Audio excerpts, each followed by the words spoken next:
What's up, everyone? Welcome to the Wildcast podcast, last one of 2024. We got background music now. I'm Justin Spears, here with Micah Lev, senior writer and columnist for the Arizona Daily Star, and we're going to talk about a lot of cool things. We're going to look back on the year that was 2024. A lot of interesting moments happened this last year. We'll also briefly look ahead to 2025, and then when it comes to the Arizona football front, plenty to talk about with the transfer portal and also Arizona hiring new offensive coordinator Seth Doege, which we haven't been able to discuss on the podcast. It's been a minute since Lev and I have sat down and done a pod together. What's going on, Lev? How are you, man? You know, that little musical intro, that interlude there was called Feeding the Ducks, which seems appropriate considering that the Oregon Ducks are going to be playing in the showcase must-see CFP quarterfinal in the Rose Bowl against Ohio State. Another subject for another time, how the seeding is very messed up in the CFP. The fact that Ohio State and Oregon are facing each other in the quarters, they might very well be the best two teams in the country. Feels kind of wrong, but it also feels kind of right that a longtime member of the Big Ten and a longtime member of the Pac-12 are facing each other in Pasadena. Absolutely. So that is cool. We will also talk about the Texas-Arizona State CFP quarterfinal later in the pod. We will pick that game as a continuation, a possible finale of the Big 12 Bonanza, which has morphed into the Big 12 Bowl Bonanza. Yep. And of course, that has given Justin and Brett Farah opportunity to catch up to me. Let's go. In the standings against the spread, because bowl games, they're a nightmare to pick, and they've gone exactly as I would have expected them to go. Yep. Which would be like, how not in the exact opposite way that I expected them to go. Not well for me. So. All right. Well, at the end of the podcast, let's see if I can lock things up at the end of Big 12 Bowl Bonanza. Also, just want to remind you guys to please subscribe, rate, and comment the Wildcast podcast, wherever you get your podcasts. We're on Apple and Spotify. And I think our good friend Rob and colleague, he got us on YouTube podcast or YouTube Music or something. Yeah. Mm-hmm. Yeah. So we're available there. I think we're also on Google Podcasts as well now. So the Wildcast is everywhere. Check us out on all those platforms and subscribe, rate, and comment today. So we got plenty to discuss here for the next however many minutes we're going to pod. But Lev, 2024, pretty interesting year from start to finish. Man, what an entertaining year. Very interesting. Interesting is one way of putting it, both in the real world and also the sports world. But it's so crazy to think, Lev, like, if I were to tell you on January 1st, earlier this year, that, hey, Nick Saban is going to retire and he's going to be on College Game Day every Saturday morning, holding Pat McAfee's chair, making sure he doesn't fall off. And then Bill Belichick is going to be the head coach at North Carolina. And, Michael Vick, he's going to become a head coach at the collegiate level too, taking over Norfolk State. Chase Bunninger becoming an Olympic volleyball player, which, I mean, isn't really far-fetched because he became a professional volleyball player for that reason. But it's just like so many interesting things happened in the sports world. This year is definitely going to be a year that I will always remember. Yes, indeed. It started out crazily, right? Like the month of January was complete chaos in the world of college football, and it had a direct impact on Arizona. Nick Saban's decision to retire had a domino effect on the college football coaching landscape. It led to Kalen DeBoer leaving Washington to take the Arizona job, and then Jed Fish leaving Arizona to take the Washington job, and Brent Brennan coming in here. And would the Wildcats be able to keep their really good players? That whole situation, that was one of the moments that we highlighted in 24 memorable moments for Arizona athletics, Tucson sports figures, etc., from the 2024 calendar year. That moment at the UCLA game where Noah Fifita, Tetero McMillan, and several others came out onto the court at halftime of the game against UCLA at McHale Center, announced their return. That was really good stuff. A lot of good vibes around football at that time of 2024. Later on, not so much. Yeah. The season obviously didn't go the way that we had hoped or expected that it would go. Basketball was doing pretty well at that time, had another really good regular season, men's basketball, that is. Advanced to the Sweet 16 of the NCAA tournament, where they lost to Clemson. Yep. Have that right? Or was it the Elite? Did they make it all the way to the Elite? No, 8? Sweet 16. Sweet 16. Okay. Yeah, that's right. Okay. Sweet 16 lost Another to double-digit seed. Clemson. Yeah, which is not a traditional basketball powerhouse. So obviously, people have got some questions about Tommy Lloyd and what he's got going on. The start to this season didn't exactly assuage their anxiety. But I still think that they're going to be fine in the long run. Women's basketball also made it to the NCAA tournament and lost to Syracuse. That was a second round game. I want to say the second game that they played. U of A softball made it back to the NCAA tournament after missing out the previous year, which ended a streak of, I think, 30 years or 35 years. Yep. And they made it to a super regional. Yep. And where they bowed out. And then, of course, U of A baseball also made it to the NCAA tournament and hosted, which was cool. They did not play well. They lost to Grand Canyon, which was kind of the worst case matchup for them because Grand Canyon's good and they're familiar with the elevation and the stadium dimensions and had zero intimidation factor whatsoever, having beaten U of A 2 out of 3 in the regular season. So another good regular season, not so great postseason for a Wildcat team. And then there's men's tennis, which had another they keep kind of taking additional steps forward, right? Like a little closer to that national championship. Had another really good year. We messed up as a staff collectively. We forgot to put U of A men's tennis in our 24 memorable moments. We apologize to Clancy Shields and the boys about that. Won't happen again. I just want to acknowledge them. But I bring all of this up, Justin, because I've seen things on message boards like things have never been worse for U of A athletics than they are right now. Like this is a low point. Football had a bad season and basketball's off to a bad start, etc. And I'm like, I don't know. We just kind of went over all the accomplishments of all these teams. Triathlon won the national championship. How about that? So I don't think things are nearly as bad as people think they are. I understand that football and men's basketball kind of set the tone for everything else, but things have been worse. Even since I've been here, things have been worse. Yep. I mean, you've had off the field situations, with Orlando Bradford, really ugly stuff. You've had the FBI investigation, going on probation as a result of that. So I don't think things are that bad. I still have hope for this men's basketball team. I'm interested to see how women's basketball fares in a new conference that shouldn't be as tough as the Pac-12 was.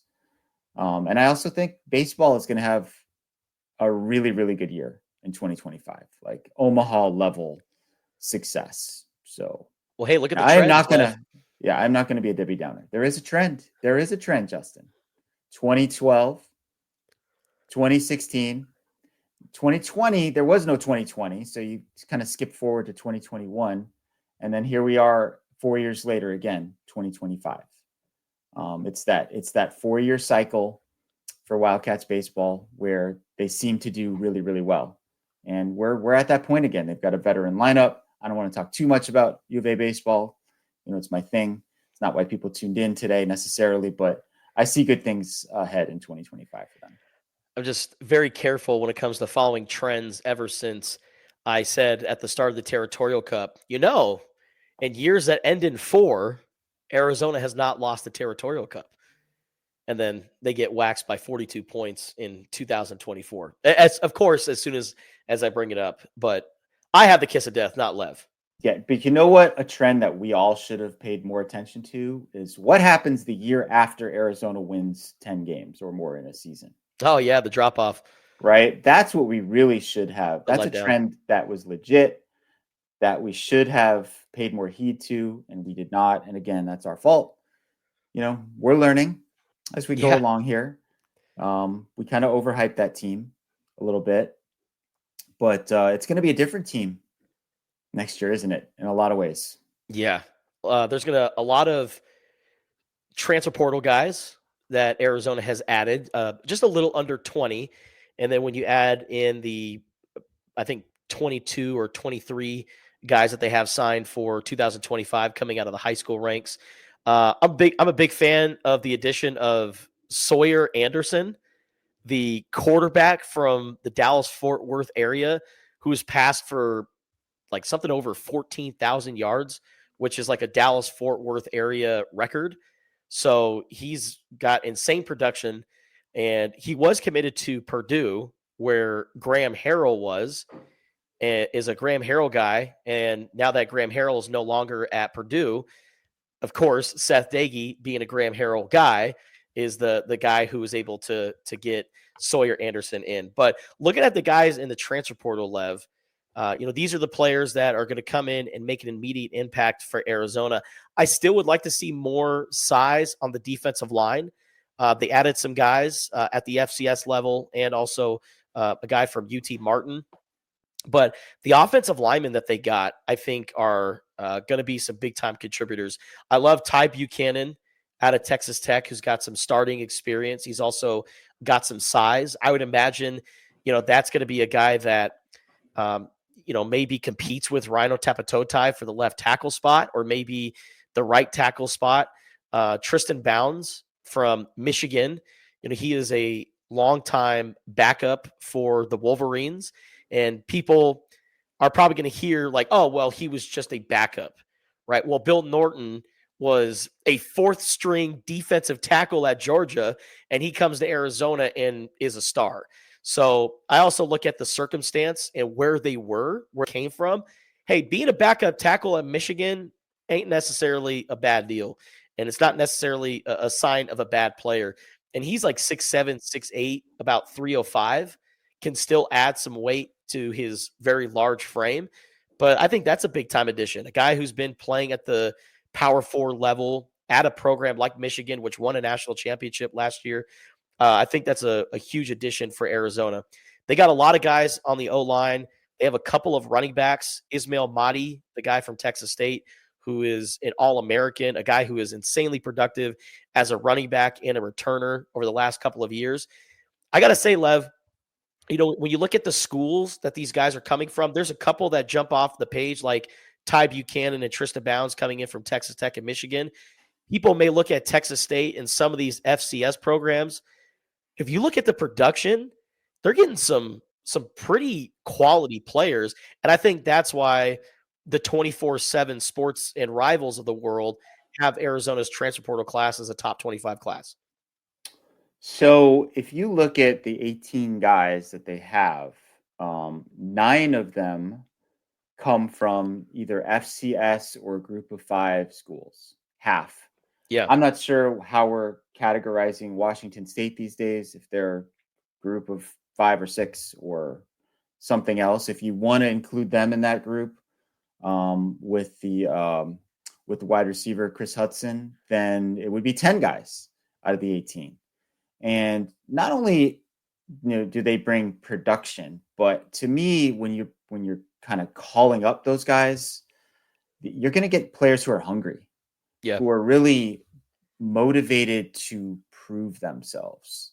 I think that also applies to someone like Tristan Bounds, who you never really got to play that much at Michigan. And I'm going to use a term here that people are probably not going to like, but he might not have been Michigan good, but he probably is Arizona good. Oh no. And those things, yeah, I know those things are probably not exactly the same, but you know what I'm saying, right? I know exactly what you're saying. Like Michigan and Georgia, they're recruiting on a different level when it comes to offensive and defensive alignment. Okay. So their second or third stringer type players might be starters at Arizona. Bill Norton's a great example. As you were talking about him, I had the exact same thought go through my mind. Like he could be the Bill Norton of the offensive line if things work out well. Yeah. I think it's also worth noting that Arizona is not done in terms of adding players. I think that number is going to grow. It's currently at 18. Wouldn't surprise me at all if it ended up at 25 or even more. There will continue to be a trickle, even though you can't. Well, the main portal window for December is closed. Any team that's still playing, once they're eliminated, there's a 5-day window that opens for any of those players to enter the portal. If there's any coaching changes, a 30-day window opens for that team. Regardless of all that, anyone who's still in the portal can sign with a team.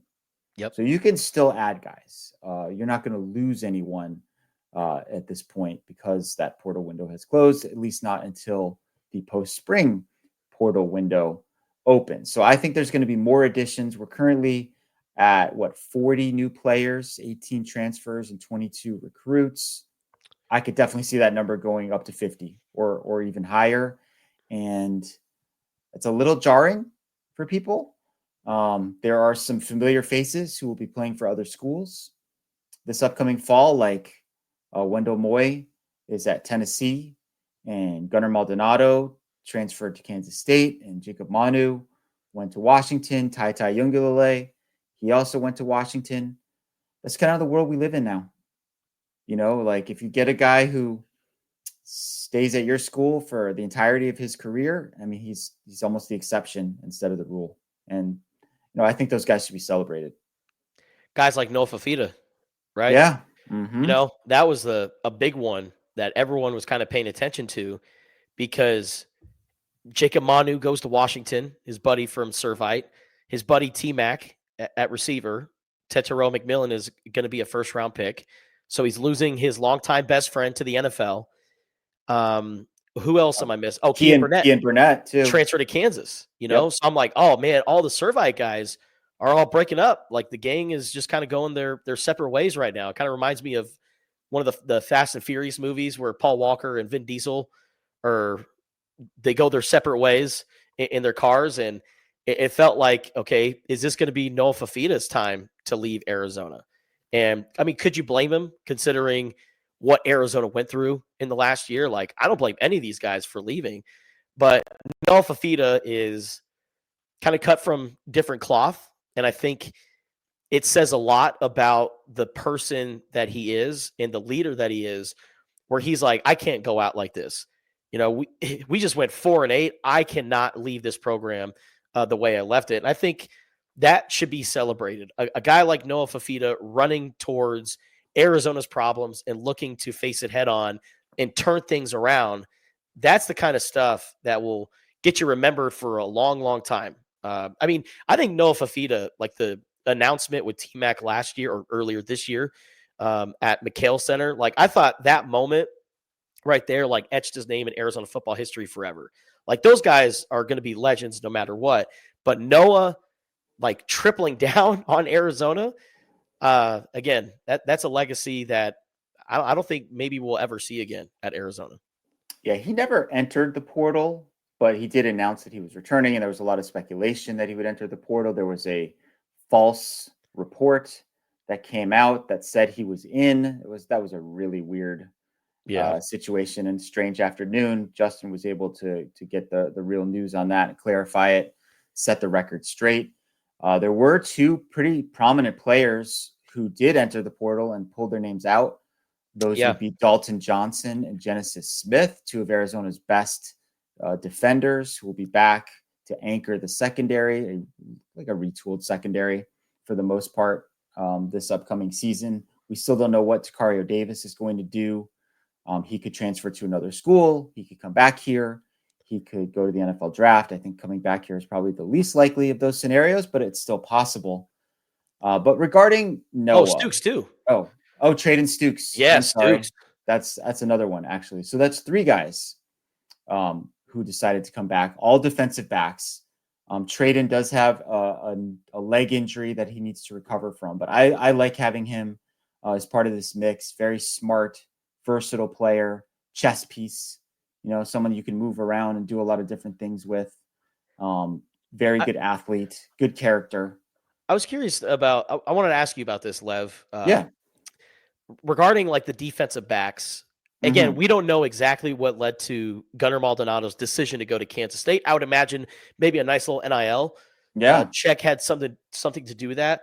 But to me, I don't know why I got this vibe, considering Gunnar Maldonado was the Alamo Bowl hero and was a really good player at Arizona, a really good safety. Do you kind of get like a, I don't know, Jaden Bradley, Kylan Boswell vibe? Because like Genesis Smith is a really good player and is like the future and also present of Arizona. And maybe it's kind of like Gunnar Maldonado's passing the baton off to these guys in the Could secondary. And be. he's like, you know what? This is my last year of eligibility. Let me go make some good money at Kansas State. That could be. Yeah. It's an interesting analogy. I mean, Genesis Smith showed a lot of potential last year. I think when they had to move him up to the star position, that nickel spot, that it's really not his best position. I Yeah. think that deep safety, center field type role is what he's best at, and that's also where Gunnar played last year before he got hurt. So that's a good point on your part, and that might very well be part of the thought process. I think in Gunnar's case that he's not an NFL player, and this is a chance for him to make some money for himself and for his family, and it's a once in a lifetime opportunity to do that. Sort of similar in another basketball analogy, Umar Ballo went and did that with Indiana, and kind of there was sort of a passing of the torch there too with Mo Krivas, who's unfortunately now out for the season with a foot injury. But I'd say Umar Ballo is definitely a better analogy.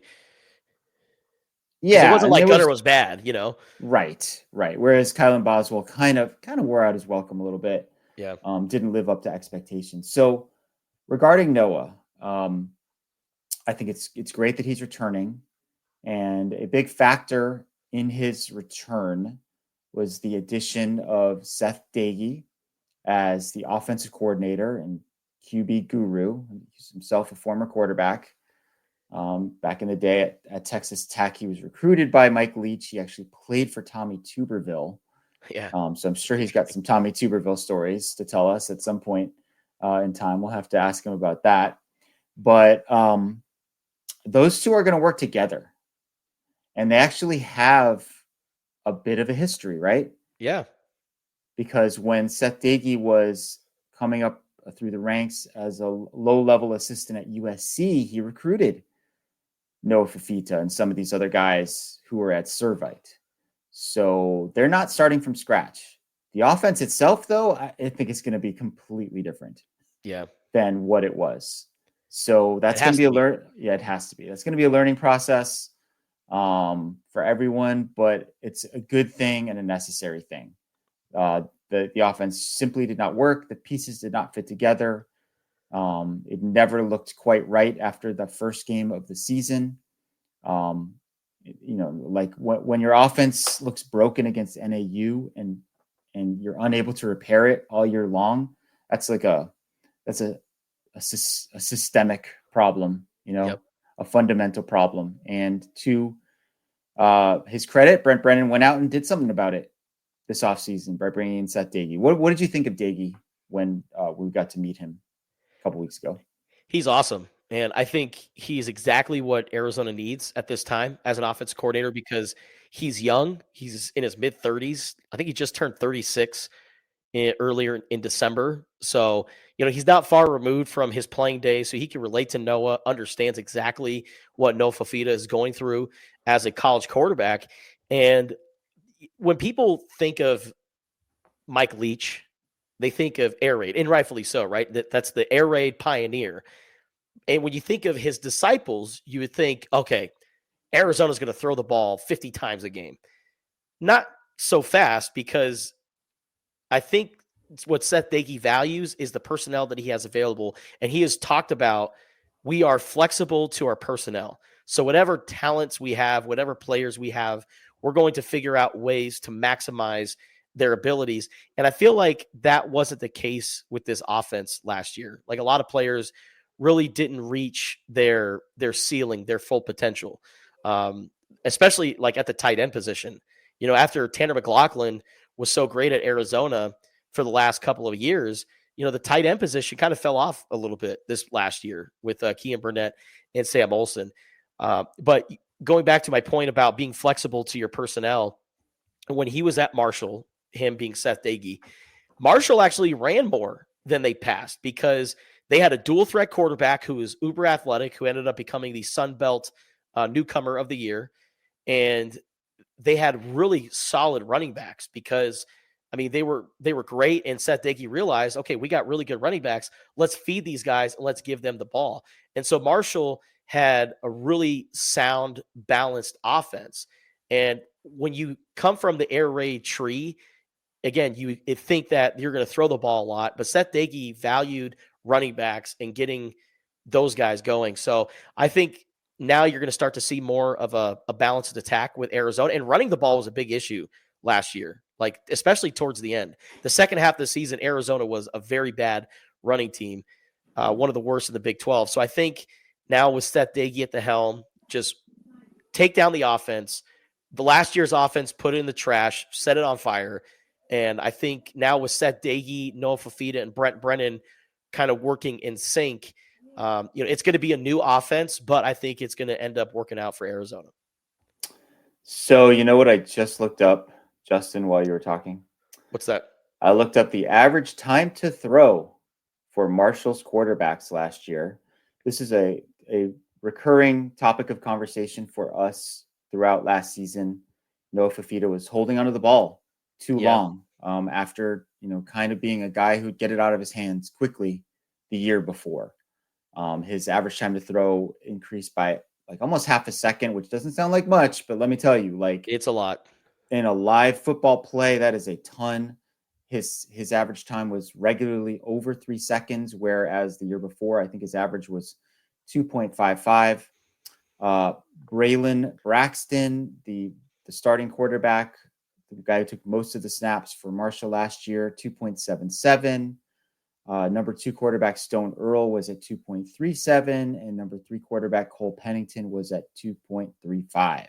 So well under 3 seconds. I am certain that is going to be a major point of emphasis for Seth Doege and Noah Fafita when they start working together. Is let's get the ball out. Let's be a point guard.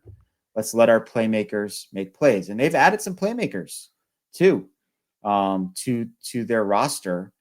They have some impressive ones coming back. Chris Hunter had a really good second half to the season and someone that they prioritized to keep on board. And it seems like that they've been successful in that regard. We mentioned Chris Hudson earlier, who was a big-time recruit at Oregon back in the day.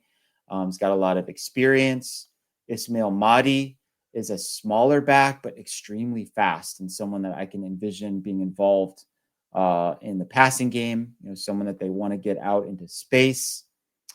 They recruited a really interesting player from Mercyhurst. Oh, yeah, tight end. Yeah, Cameron Barmore, who is like a 6'6", 230-pound guy. And when you watch the film, it's like he's like bigger than everybody else that he's facing at Mercyhurst. And it's a lot of like, back shoulder fades and jump balls and things of this nature. But hey, you know what? That could be of great value. Yeah. In Division I college football. When I saw some of those highlights, I was thinking to myself, maybe he could have a Sean Poindexter type of role. Sean Poindexter, that 1 year, I think he had 10 touchdowns, maybe 11. And he was just like, 6'5", kind of a wide receiver, tight end tweener. Volleyball player. A volleyball player. Someone like, I feel like Arizona had a guy like that in Tetra McMillan, and they didn't utilize it enough. Yeah. This last year, a 50-50 ball for T-Mac was not a 50-50 ball. It's like a 90-10 ball, right? Yeah. Like he's going to win most of the time. So very interesting, the talent that they've assembled.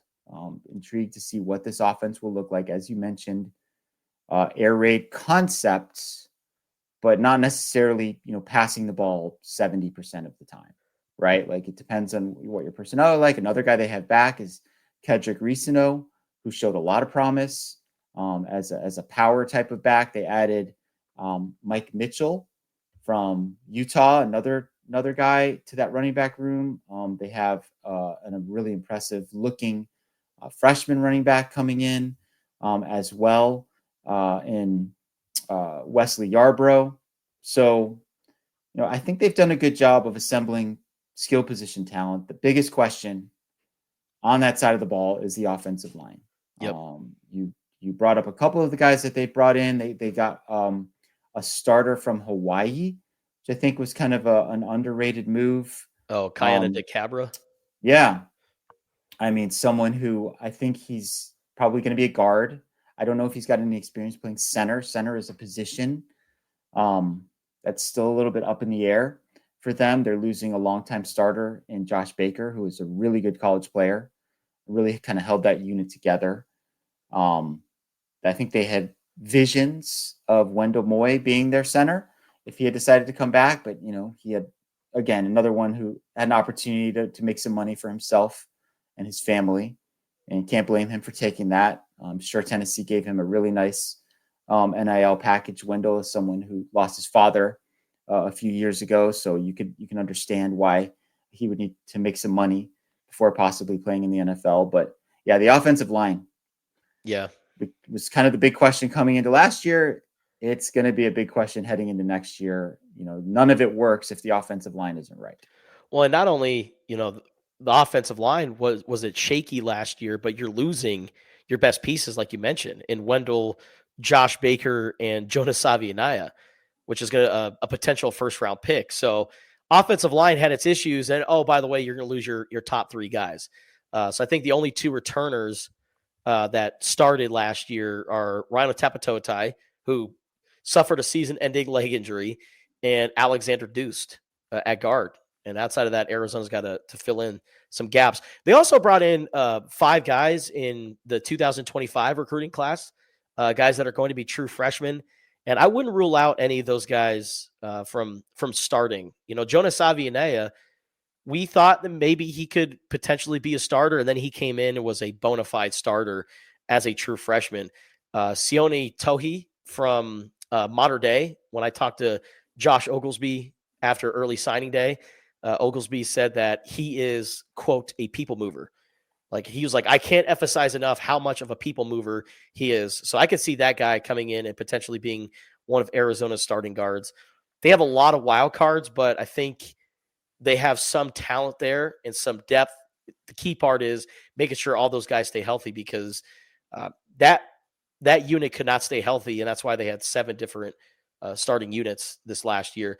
Another thing I wanted to add on Doege that I thought was interesting, Lev, was he said, if you want a chance to win the Big 12, you got to score at least 30 points a game. And I was like, interesting. Let me look at Arizona's schedule. Okay, they scored over 30 points one time, the season opener against New Mexico. Outside of that, they didn't score over 30 points, and they were 3-8 during that span. So I think Seth Doege's onto something. You got to score 30 points. You got to make it interesting. And if you're going to lose games, at least lose in a high-scoring shootout, interesting, competitive game, not getting killed. Because, I mean, the one stat that just boggles my mind every time I think about it was the 2023 Arizona team that went on to win the Alamo Bowl. They lost 3 games by a combined 16 points. 2 of those games were on the road in overtime. This year, in 8 losses, they lost by a combined 191 points. That is quite a turnaround. Arizona, they got smacked around way too many times this year. So I think Seth Doege coming in, changing the brand of the offense. And it's like, hey, if we're going to lose by putting up at least 30 to 40 points in this game. Seth Doege is from Texas. Seth Doege played at Texas Tech. Even though the composition of the Big 12 has changed since those days, like the brand of ball really hasn't. Like, not at he's all. Absolutely right. In modern day college football in this conference, you need to get to that 30-point mark on a regular basis. And as you pointed out, they didn't do it, and they lost most of those games, and most of them weren't close. And as you also said, hey man, if you're gonna lose, let's at least be entertaining in the process, right? Put on a good show. The worst thing you can be, I think, is like bad and boring. Yep. At the same time, and that offense was hard to watch at times last year, despite the presence of a guy who might be a top 5 pick in the draft next year in T-Mac. We will talk plenty of NFL draft in upcoming episodes of the Wildcast podcast. T-Mac has a chance to be the highest pick in Arizona football history, which would be very cool if that happens. But yeah, I was impressed with just when we talked to Seth about just kind of how like organized his mind seemed to be. Like he was very focused, like he came in, like he knew exactly what he wanted to do. And he's going to put in a system, and he's going to tweak that system as needed, based on the personnel that he has. But he was very confident. He's very self-assured. I came away from our meeting with him with a good vibe about what's possible for Arizona's offense in 2025. Well, I think also with the coach to player communication, he's going to be in Noah Fafita's ear every single play, and him being a very successful quarterback at the collegiate level, it's like you're going to have a second quarterback out there. And so I think him and how he sees the game and working with Noah, I think that's going to be a perfect match. Is Arizona going to end up winning the Big 12? I mean, hey, ASU won it, and they were voted last, so I guess anything is possible. But I'm just saying, I think with Seth Doege now at the helm, I think Arizona's offense is going to be in a much better place, even when you're losing Jonas Savine and T-Mac and a lot of other guys too. So yeah, in the business, what we call what Justin just did there, a segue into talking about ASU in the Sun Devils. We're recording this on the morning of December 31st, and ASU plays about 24 hours from now against Texas in the Chick-fil-A Peach Bowl. This is one of the college football quarterfinals. We have been picking games throughout the postseason. As mentioned earlier, things really haven't gone well for me. I got off to a pretty good start in the bowl games with Memphis and Rutgers coming through, and since then, it's been a complete disaster. LSU and Baylor are playing this afternoon. We don't know the outcome of that game. We all picked LSU, though, so that's not going to change the standings, Justin. Okay. And as things currently stand right now, I am right there at 500 for the season, 52-1 with my 2-5 postseason record. You and Brett Farah, our former sports editor, are one game behind. You guys are both 51-53-1. Okay? So there might only be one game left. There could be more than one game if ASU wins, because we're picking only Big 12 games. If ASU beats Texas, upsets them, there will be more games to pick. But as of now, there's only one more game, so only one more opportunity to catch me. I am picking ASU to cover 12.5 point spread. I think it's too much. I think they're a plucky team. I think they're a don't give an F team that's going to go out there and play with reckless abandon. They've got one of the best players in America in Cam Scatteraboo, who not only is a good rusher, but he's a really good receiver. I could see them utilizing him in that way as a way to keep Texas off balance. Now, Texas is really good, a really good all-around team. They are actually 11th in the nation in run defense coming into this Peach Bowl, so that is a major concern for ASU, but I think the Sun Devils are going to be able to keep it close, okay? I'm picking Texas to win, ASU to cover the 12.5. I had a long text exchange with Brett about what he was going to do with his pick. We went a lot of back and forth, like, should I take Texas because it's the only way that I can catch you? But he went the other way. He took ASU to actually win the game outright, calling for the upset. Justin's got a shocked face going on here. His thinking was, if this actually happens, there will be another game that we can pick next week. There will be another opportunity for him to go against me or you to go against me and maybe catch me. on this one, and it gives him something to root for, too, right? I wrote a whole column. You can catch that one on Tucson.com. Yeah. I'm rooting for ASU in this game. Kind of a controversial take there.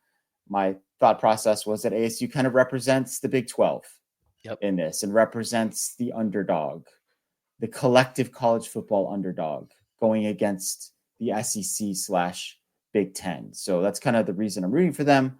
They're also kind of a likable team as well, with Cam Scadaboo, and even Kenny Dillingham is someone that a lot of us have come around on. Yeah. So Brett is going with ASU to win straight up and to beat the spread, and he is hoping that actually happens, which will give him another opportunity to possibly tie for the season-long title in a semifinal coming up later in January.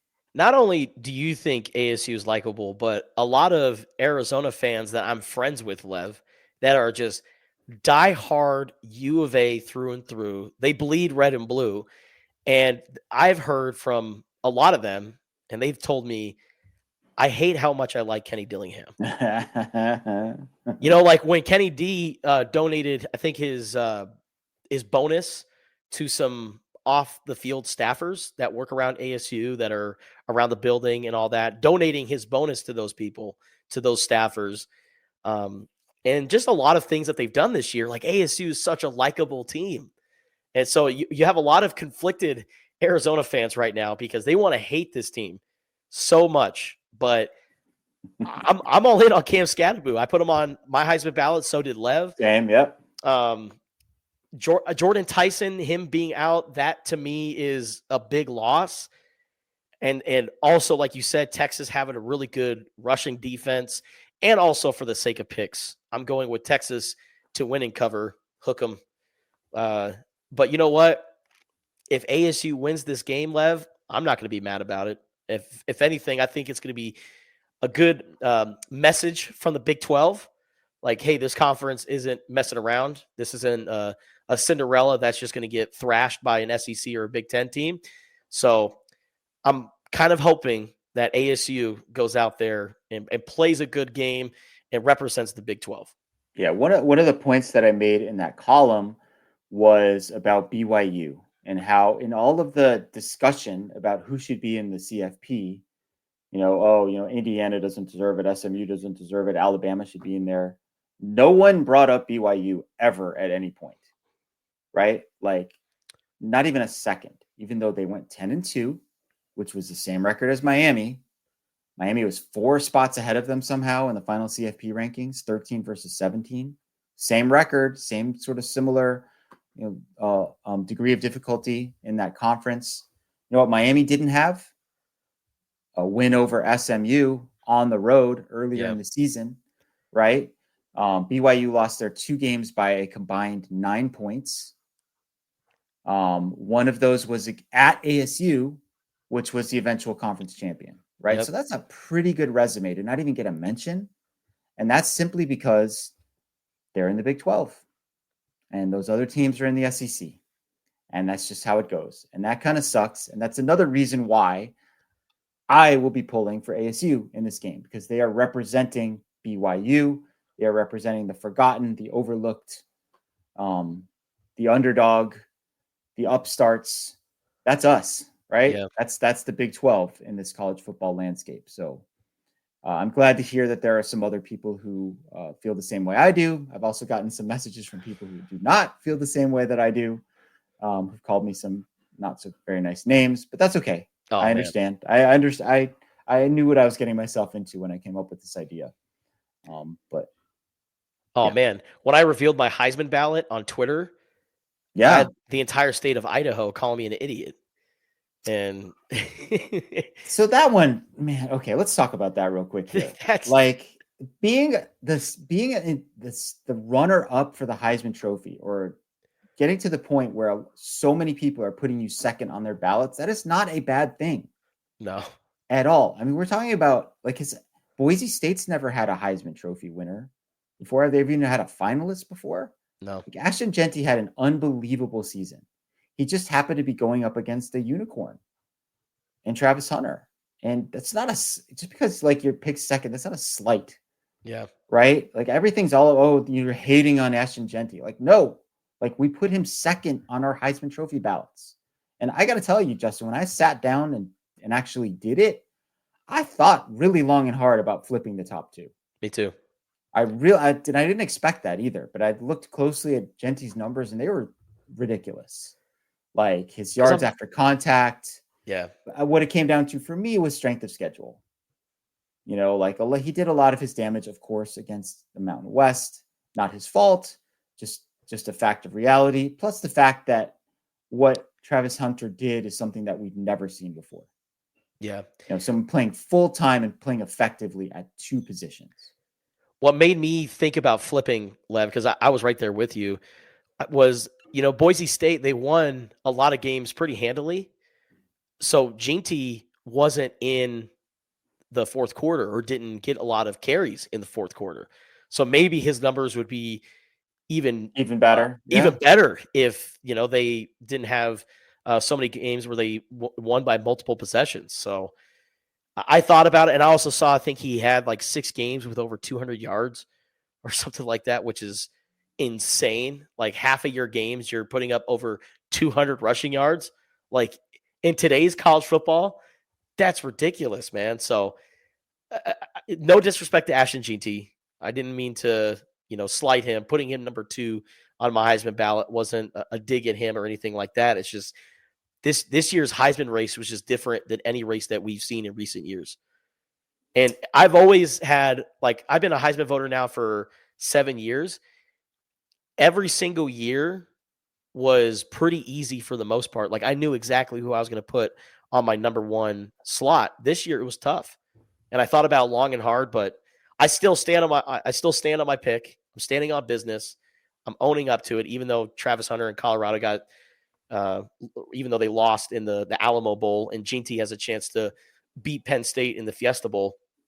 But yeah, it was just interesting that, like, I revealed my Heisman ballot and like I had 200 replies, and maybe like 18 of them were like, yeah, you got it right. And then the rest of them were just like guys from the state of Idaho calling me an idiot and saying I should never do my job ever again.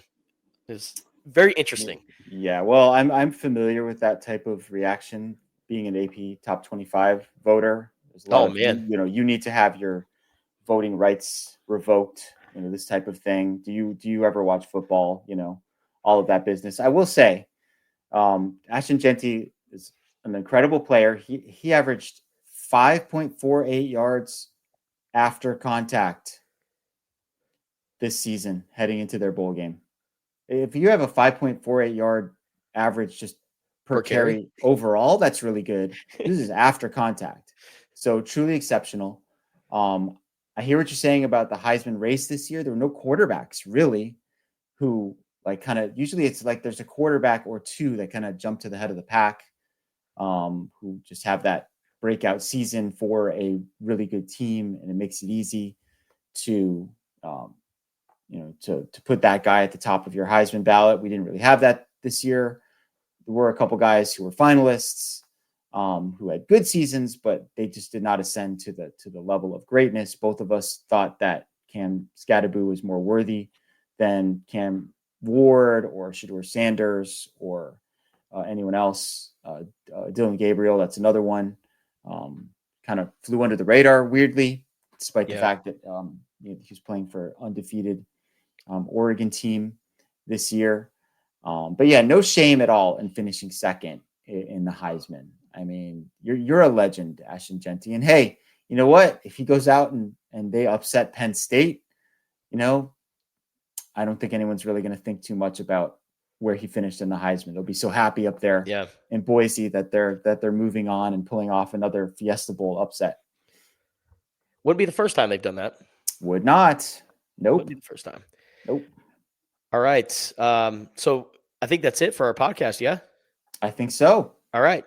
We've covered all the ground. We've covered everything. Again, huge thanks to everyone for listening to our podcast over the years, but especially in 2024. Felt like we had a lot of interesting episodes talking about coaching changes and the new era of the Big 12 and there were a lot of interesting things that happened this year. So we appreciate you guys for watching and listening, and also reading our work at Tucson.com. It was definitely a grind this year, but man, looking forward to a prosperous 2025. Lots to look forward to in 25, Lev. We got World Baseball Classic qualifiers. I know you're super excited about that, being a baseball guy. I'm going to see if I can take my mom out to that because she's originally from Germany. And so Germany being here, I'm sure she's probably super excited about that. And then we also have the 100th year anniversary of the Tucson Rodeo, which is a very big deal in Tucson. Me personally, I think I should have my Tucsonan card revoked because I have never been to the rodeo. The rodeo to me growing up always meant a couple days off from school.